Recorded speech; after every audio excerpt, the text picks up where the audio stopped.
एक महत्त्वाची बातमी आपण पाहूयात। काळू धबधबा परिसरामध्ये 2 ट्रेकर्सचा मृत्यू झालाय। धबधब्याचा प्रवाह अचानक वाढल्याने नदीमध्ये हे 2 ट्रेकर्स वाहून गेले।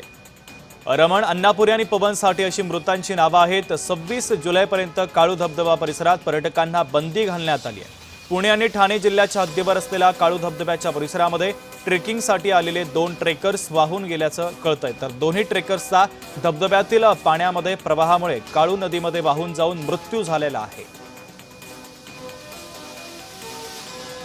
अमोल दरेकर आमचे प्रतिनिधी जोडले जात आहेत या बातमीच्या संदर्भातले अधिकचे अपडेट देण्यासाठी। अमोल,